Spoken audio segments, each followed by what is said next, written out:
As part of our Cow Comfort program, we have Dave Balbian, who is a dairy specialist with the Central New York Dairy, Livestock, and Field Crops team, joining us today to give a presentation on ventilation. So thank you, Dave, for being here.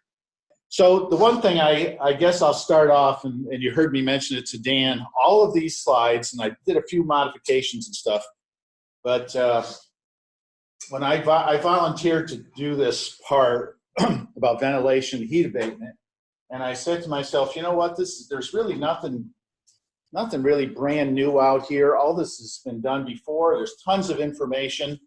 So I reached out to Dan, and he sent me so much stuff. And he said to me, and he was right, he says, I don't know how you're going to do this in half an hour because it's just too much. And he was right. So I'm going to try to do my best. It'll maybe 35 minutes or so. But there's a lot of pictures here, so it'll go a lot quicker. But I guess I just want to thank him for providing me with all of these slides.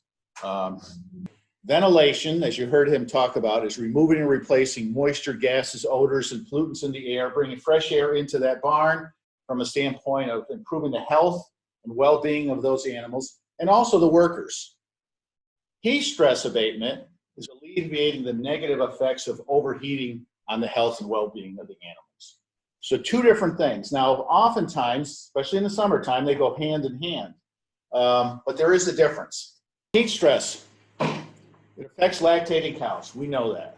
Less intake, dry matter intake, which leads to less milk production, less reproductive performance, and increased lameness. And it's cumulative. So for a short period of time, we can see some of these effects of milk production, intake, and we may not see the other things. But over time, as that builds, day after day, week after week, those effects just accumulate. It also affects our dry cows. Reduces milks in the subsequent lactation. Again, all the things as far as reduced feed intake, body weight, immune status. And the one thing I guess I've seen freestall facilities do this, and tie stall facilities as well. But it used to be the dry cows, since they weren't putting milk in the tank today, they were kind of the forgotten cows that, well, they'll get through it, it's no big deal. Now I see people investing, especially where they have a separate group.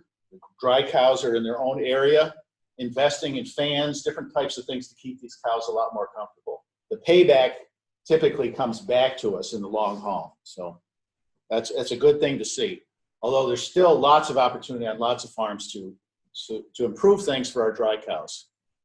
You know, it affects the unborn calves, affects birth weight, IgG, immune status, and what's the future of our herd. It's those calves, and we think about after that calf is born, but think about before that calf is born from the standpoint of how healthy that animal may or may not be based on heat stress. Has anybody ever heard of this term, temperature humidity index? Pretty neat. I'm not going to spend time going through the formula here. I mean, other than to say that this here is the temperature at dry bulb, okay, and you can calculate this. And the next slide is like a nice, neat chart. And basically, it's telling us that dairy cows are stressed when this number gets greater than 72. And it's looking at humidity and temperature, all right? High-producing cows are stressed when it's greater than 68. That's not very high at all. Pregnancy losses as soon as 60 to 64. So we think about these things, and where's our national production per cow going? I shouldn't say nationally, but just any place in the country. It's going up all the time. So more of our cows, we need to think of them as high-producing cows because that's what they are. And the negative effects when we have high temperature combined with high humidity can be pretty devastating to these cows. So also, this doesn't take into account airspeed or radiation. So airspeed is what we're relying on from the standpoint of fans and air movement to basically remove that moisture, remove the heat away from these cows. Every cow, think of her as a little furnace. That's what they are. Cows that are 1,300 to 1,800 pounds, they're producing a tremendous amount of heat, okay?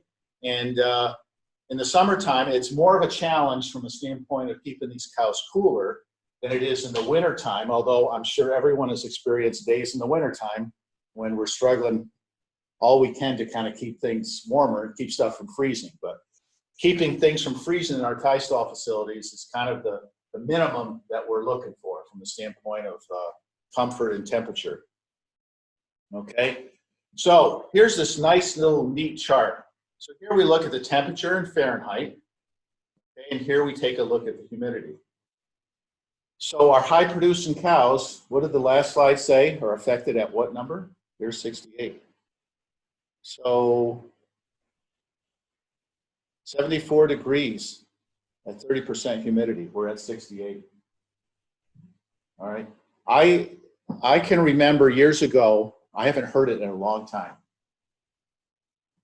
And I guess maybe it doesn't relate to this quite so much, but from a standpoint of where we ought to be. But think it from a standpoint of ventilation in the wintertime. I think of a guy telling me, he said, this barn is great in the winter. It can be January, 10 below zero, and I can milk in my shirt, in my t-shirt. Think about what that means. He's milking in his t-shirt. What's the temperature in that barn?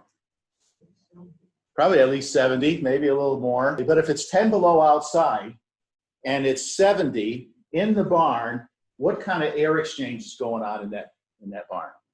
Not much at all. Not much at all. When you think about a health standpoint and what these animals are exposed to as far as the quality of the air they're breathing is pretty severe. You don't hear that anymore. It's been a long time since I've heard that, but I used to hear that once in a while, and I think to myself, whoa, really cringe. Okay. All right. So from a standpoint of keeping these cows comfortable, and he talked about that a little bit earlier in his presentation, but our buildings provide shade to these cows. Here's a building, and I think this might even be the same picture he had in one of us, is open sidewall curtains. Okay. I think there's a real good opportunity there for some of our barns to use this concept, which has been used in freestall barns for years and years. I can think of a few barns in my area. They have either been additions. In one case, it was actually a tornado or a hurricane that came through and actually did some damage to the barn. But basically, when they had to repair it, they put a curtain in on that one side rather than actually putting a solid wall up. So I think there's some opportunities there. And again, you have to kind of assess your own situation. What else are you doing from a standpoint of ventilation system? These are insulated curtains, okay? So in the wintertime, I mean, it's just as good or probably better than some old tie stall barns.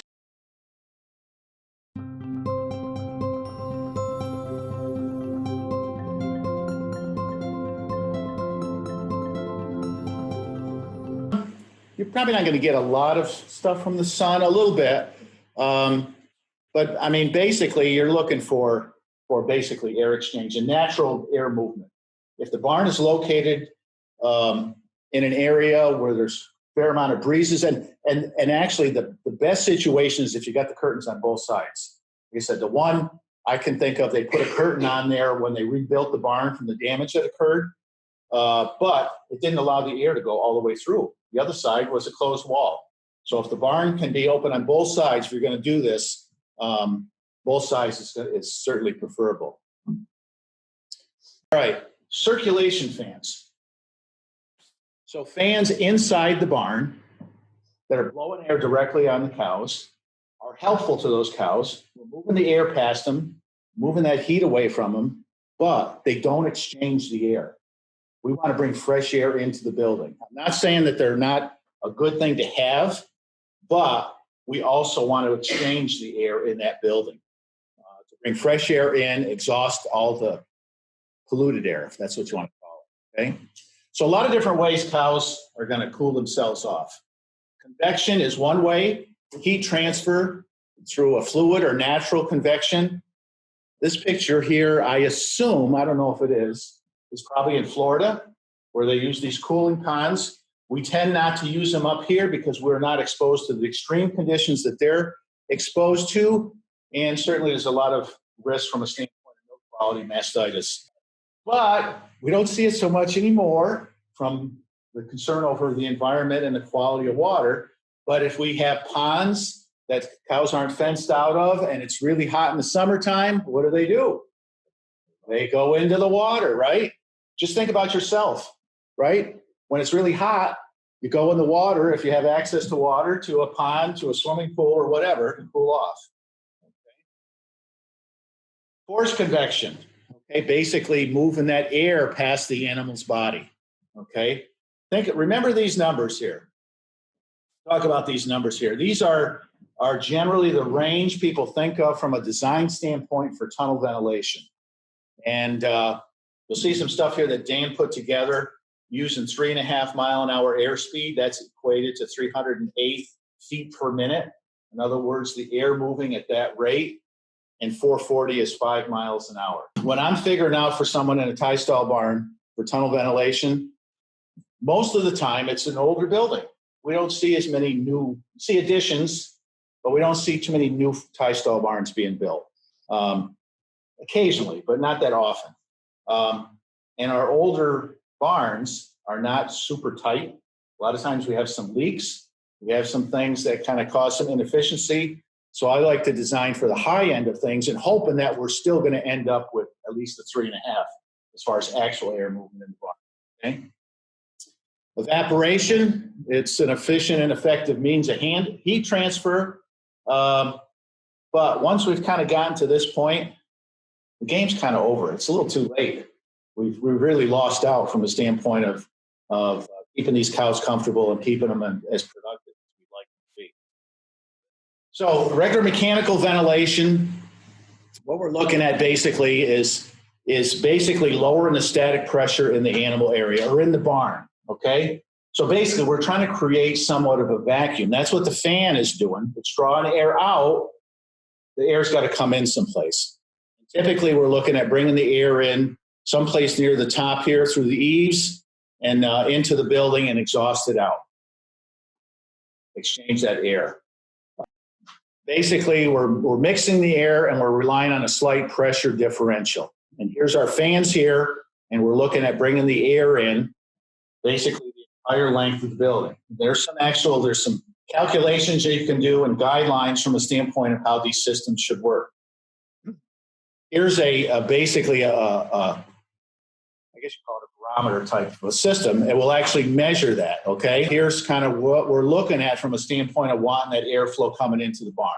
And we're looking at even distribution throughout the building, stirring and exiting the building. And this would be for our winter systems, okay? So here's the typical rates, ventilation rates. Cold weather, mild weather, warm and hot weather. Most people have gone to under the warm and hot weather to tunnel ventilation, okay? The one thing I guess I would say is that this type of a system and, well, maybe I should back up. Tunnel ventilation, which we'll talk about, is really a summer system. It's meant for hot weather. A lot of times people are looking at improving the ventilation in an old barn. They already have compromised or inadequate ventilation to begin with a traditional system, okay? Because somebody just stuck a couple of fans in one side of the barn and they open a few windows. Nothing was ever designed from the standpoint of the size of the facility, the number of cows. So they put tunnel ventilation in, okay? And then they say, well, I don't want to spend the money on 2 systems, okay? Theoretically, you should. However, I've seen people take tunnel ventilation systems, throttle them down. Say, for instance, you needed 6 fans, one end of the barn. They may have 2 of those fans on variable speed motors and other fans basically on separate switches. Even though it's not recommended, and I guess I'm not going to recommend it, but I've seen people do it with a variable speed motor on some of these fans. Throttle things down. They can still keep the barn above freezing, so stuff doesn't freeze up, and they get reasonable air exchange, although it's all coming kind of from one end, or they crack a few windows. There's a little bit of playing around, trial and error to make those systems work, okay? So in our traditional systems, typically we have multiple fans, adjustable inlets, either automatically or manually and a control system. And why would we have multiple fans? Different size fans. People remember seeing these Ventomatic systems, big fans, ductwork, small fans, big fans. Why all of those differences? For weather. In the summertime, we need a lot of capacity. So we run all the fans. In the summertime, we still want to exchange the air, but we want to keep the barn from freezing up. So we have it set on a thermostat, and maybe only the smallest fan is run during the coldest of temperatures, okay? All right, the fans themselves, there's got to be a certain quantity of air delivered at a certain static pressure. If you're looking at investing in some fans and systems, not only fans, lighting, different types of equipment that's going to use electricity, and it seems like the money kind of comes and goes depending on what's going on. But right now, NYSERDA, New York State Energy Research Development Authority, they have good rebates on a lot of this equipment. And if you happen to hit it right, play things right, they have to do what's called an energy audit. You can get the cost of this equipment reduced significantly. They'll give you huge rebates. And I think they typically go right to the person selling them to you. So, you know, for spending $5,000 on equipment, your out-of-pocket cost might be, I don't know, $1,000 or $1,500 or something like that. So when you go through the partial budget, holy crow, instead of putting a big number in there, you can probably put a smaller number there, which is going to make your budget work a lot better. There was a person this last week at our location in Amsterdam, freestall session, that I actually worked with this springtime. He went through the partial budget kind of backwards. I figured out how he needed to ventilate his barn. Actually, he didn't do everything. And he still needs to do some things in opening the building up, but he put the fans in. And he went through the partial budget. And, you know, you talk about how long are the fans going to last, 5 to 10 years or whatever. You can amortize that. He went through basically, he says, you know what? The increased electricity cost and the cost of the fans, we paid for the fans the first year. So sometimes, of course, he didn't have any fans to begin with. So it was kind of an extreme situation. But anyway, maintaining these fans, this is a thing that I see sometimes. They get dirty, they rust, the belts break, they break down, and we don't keep them going. So it's an important part of being sure the ventilation is what it should be. Inlets controls the flow of air, okay? So this is what we're looking at from the standpoint of trying to get that velocity and getting that stirring in the barn. 2 foot of air inlet per 1,000 CFN of fan capacity, and close and seal all unplanned inlets. And it really bugs me when I see people with a tunnel ventilation system, and right near where all the fans are, there's access to the haymow or a door or something that's left open.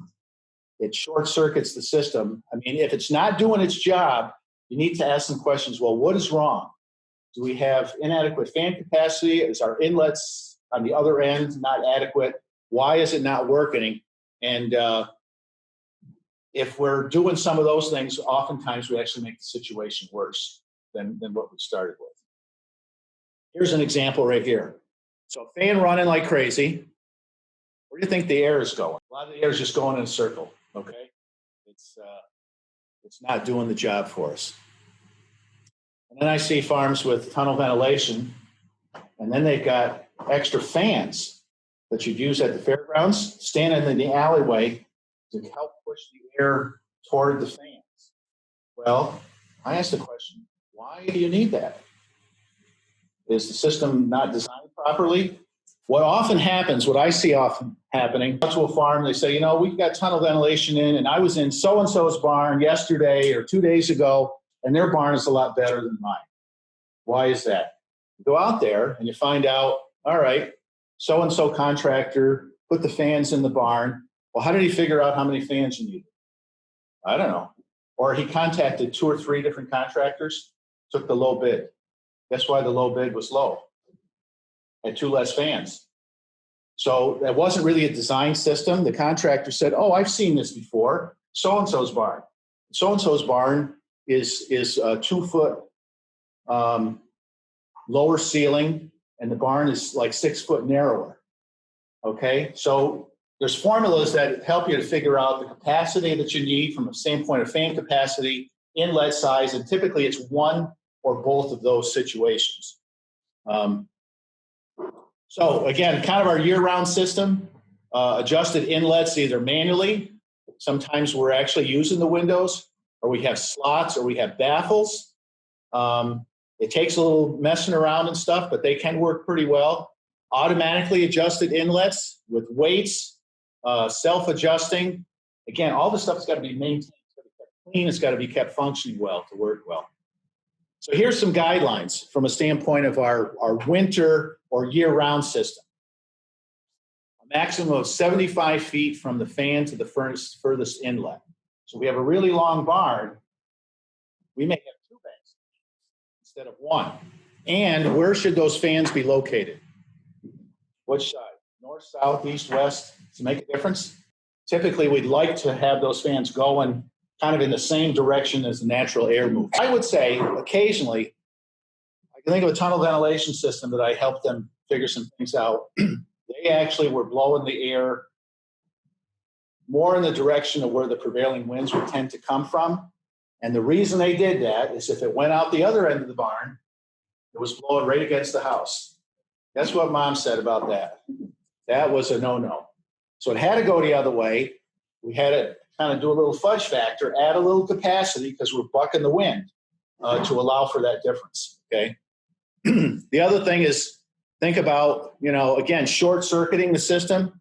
We don't want our inlets really close because, again, we're going to be drawing most of the air kind of right out from those inlets there, okay? Different ways we can direct the airflow. But basically, we're looking for stirring that air in the barn. Eave inlets, we've got to have enough inlet space, okay? And monitoring these conditions, okay? Thermometer, something that's measuring the pressure difference. Here's the system here where basically there's 2 banks of fans, okay? Because we have a length that's just basically too long, okay? All right. Different fans for different times of the year. And these can all be set up on a thermostatically controlled system to kind of just operate automatically. All right. Now, tunnel ventilation. This is, boy, it's rare. I shouldn't say rare, but most people that we're going to put tunnel ventilation in the tie stall have done. Okay. But I mean, this has been a godsend, this type of a system for tie stall barns. And the kind of things that you normally think of as being negative for maybe just the total overall environment, low ceiling, narrow barn. Actually, the lower the ceiling, the narrower it is, the easier it makes tunnel ventilation work for you, okay? Not that we want to do that intentionally, okay? So here's a barn here, a whole bank of fans down at the end here, the opposite end. Typically, if you're calculating for a 5-mile-an-hour airspeed, most of the time you come up with the whole other end of the building being open as far as having enough inlet area. Here's a facility here where basically they didn't have enough room, so they actually put a fan here. I'm not sure if there's one on the other side as well. But the worst thing, I guess, that I hate to see is someone who actually has plenty of fan capacity, okay? But there's not enough opening the other end of the barn. So it's, I don't know how to describe it. You're creating a huge vacuum on the barn, but if you've choked down the inlet, you can't get enough air going through that building. The fans are working like crazy. Actually, even a little harder maybe than they should because they're creating a higher vacuum in the barn than they need to or should, and you just don't have enough opening there. So that's when you see sometimes, enough investment in the fans, enough capacity, but then you see some of these other kind of little, I call them kind of cheaters, so to speak. We're putting some fans in the alleyway. We're opening up some side windows in the barn because it's just not doing this job. Okay, so here's that typical system here: 2-row, 60-cow barn, 40 feet wide, 9-foot ceiling, 156 feet long. Okay, and basically we run through the formula here. the width times the height times the airspeed, and here's the 308. What was the 5 mile an hour? Do you remember? So I would be using 440. And then it gives us basically our total fan capacity that we need in CFMs. All right. So, and again, this isn't rocket science. So here, 6 fans at 20,000 CFM gives us 120. That's pretty close. Or 5 that are 25,000. And the one thing when you're looking at fans typically will have 2 ratings. Okay, they'll have basically a freestanding rating and then one with 1/10 of an inch of static pressure. So the higher rating is going to be like as if you took the fan and you put it on a flat wagon, parked outside, and plugged it in. There's no restriction. It's just blowing away. Static pressure means there's a bit of a vacuum on it, so the fan's got to overcome that. This is the rating that you want to use when you're calculating, okay, what the total is that you need, because you're going to have some vacuum on that building. That's what's going to cause the air movement. All right. Here's all our fans, and basically we're moving air down the barn and bringing it in through the other end. Fresh air inlet, 2 square feet per 1,000 CFM of fan capacity. So in this case here, we have 250 square feet. And so looking at this barn, basically, it's pretty much the whole end. Sometimes we have to get creative depending on the facility that we're working with to begin with, okay? With the fan installations, okay? Here's one basically, it looks like this was the milk house, maybe at the end of the barn. So they basically put the fans overhead, probably had to create some type of a structure to direct that air and inside the barn to get the air to come through there, okay? Here's one, it looks like there's a bunch of fans on the side, but at the end of the barn, okay? Here's one, basically they created a structure here to get the airflow. Inlet openings, same kind of a deal, depending on the situation. Up through the attic, and then basically taking the floorboards all off the ceiling to let that air come down into the building. Okay. The one thing I guess I would say, you look at this barn here, whether it's a high stall or a freestall, it doesn't really matter, but you're looking at air movement. I think about doors that we open, okay? And what's the cheapest kind of door to put onto a barn? Sliding door, right? All right. So say, for instance, we had, say this was a wooden building, and we had taken some of the siding off there, and here's these doors. We open these doors. No matter where the doors are, they're blocking some airflow. In other words, if the siding was all off this building and it was wooden, and oftentimes in the summertime, if we have this kind of a door, the best thing for us to do is to actually take the doors off, slide them right off, put them away somewhere. Or to have overhead doors. The farm we were on last week in Amsterdam, they had these roll-up doors. People seen those? They're pretty expensive. They're really nice, but they get everything out of the way. It kind of rolls up and I don't know. It's like taking a piece of paper like this and just kind of rolling it up like this. But the one thing for sure, don't bang it or hit it with a skid steer, because guess what? It doesn't roll up anymore, okay? But that gives us just unobstructed movement of air across. Cooling cows with water. Drinking water, cold water, evaporative cooling, and indirect evaporative cooling. So talk about waters, and actually Dan touched on it before from a standpoint of easy to use, 1 bowl per 2 stalls, but more people are looking at every stall, okay? Costs a little bit more money, but we've all seen these cows that are submissive when there's a dominant cow there and how it affects those animals. Okay.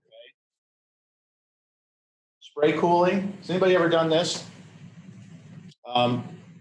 One way to do it, usually not the most convenient from a standpoint of spraying these cows with water.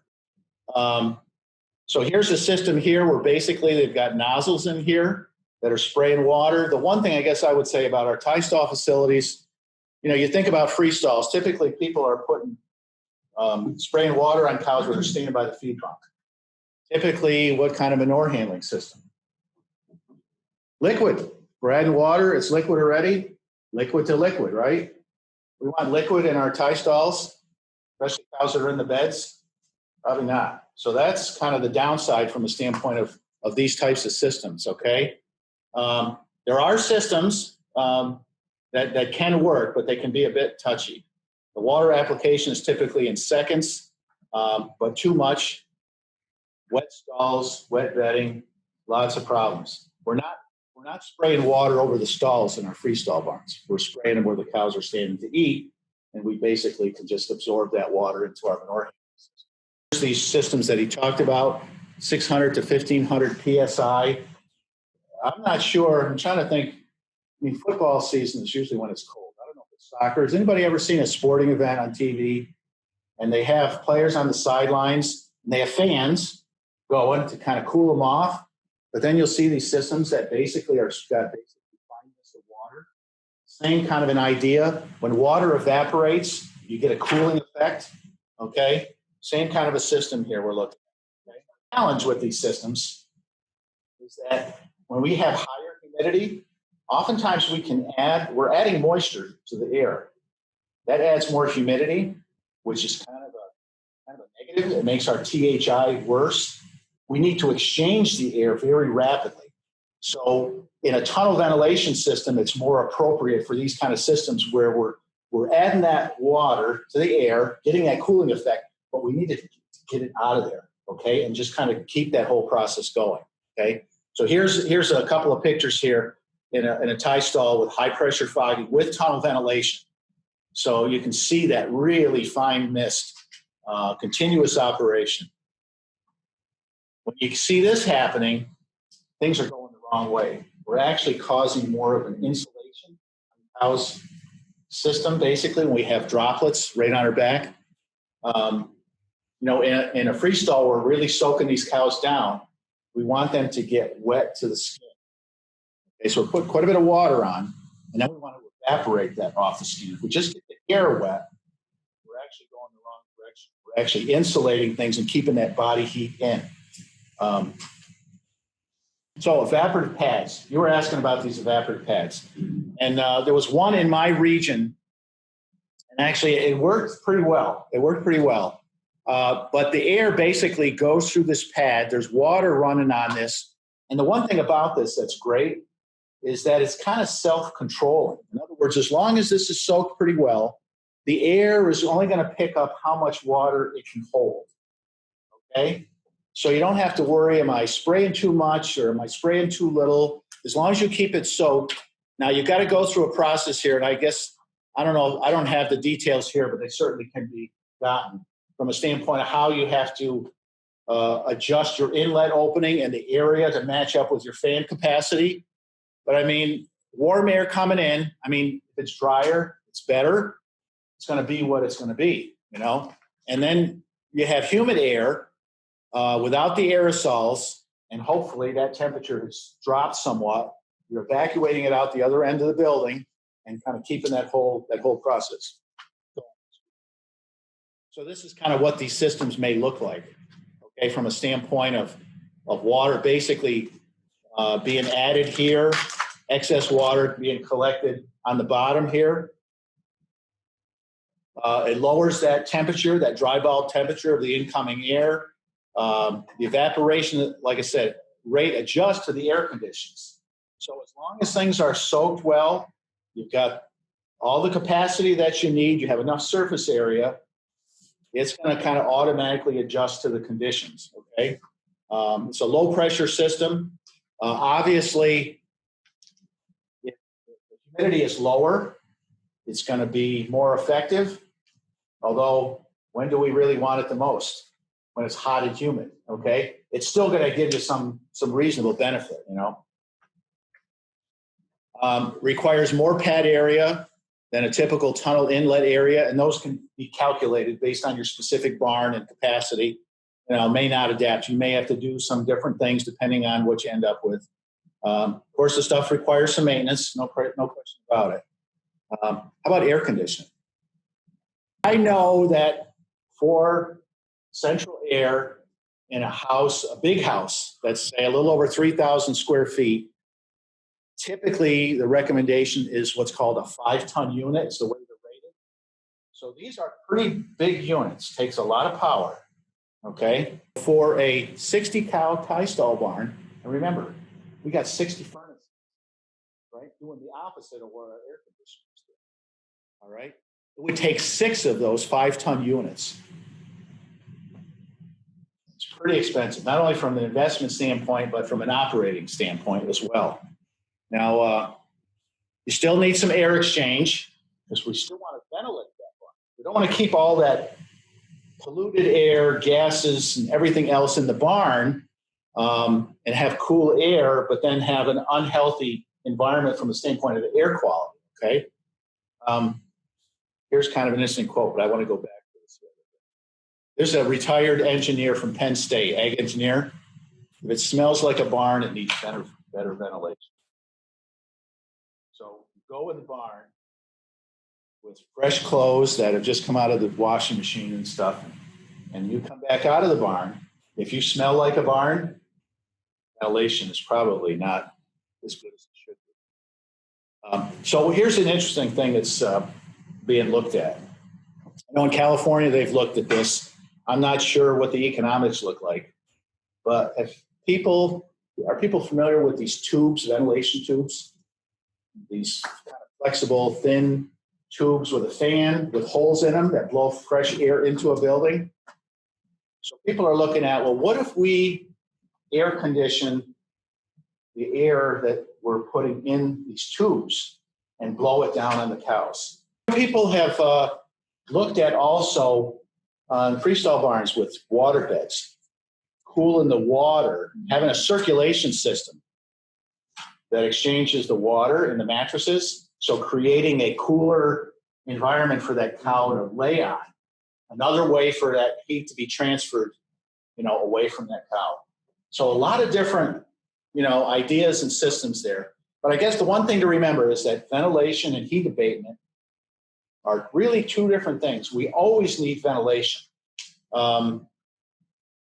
Heat abatement in tie stalls, I think these evaporative pads are pretty neat and they're pretty effective once they're installed. There's a little bit of cost there, but it's not that much to keep those things going. It's a pretty effective system if it's designed right.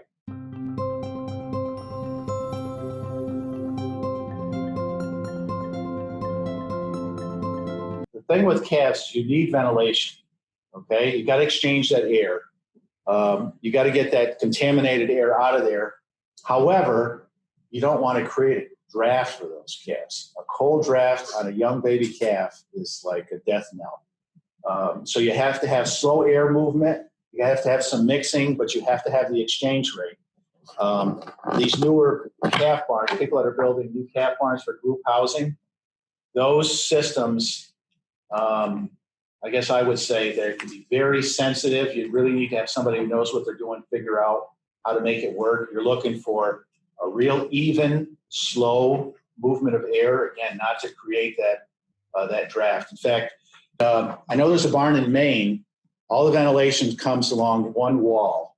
And there's basically the wall is designed with all these different holes and these structures that the air comes in and is evenly distributed. And they actually put in, because it does get so really cold there, for their low exchange rate when it's really cold, they actually put a propane heater in the system to feed some warm air into that system. Not that they wanted to heat the building, but they just wanted to take the chill off. So when it's minus 30 or 40 degrees, they didn't want minus 30 or 40 degree air blowing on these calves. So if they could warm it up to maybe 10 above or better, so that was really kind of what they were really looking at doing. But calves, baby calves, I don't know if you've done stuff with ventilation in these calf barns, but they can be really touchy. So that wraps up the ventilation portion of the program. Thank you for your presentation and thank you for joining us, Dave. We hope you enjoyed it.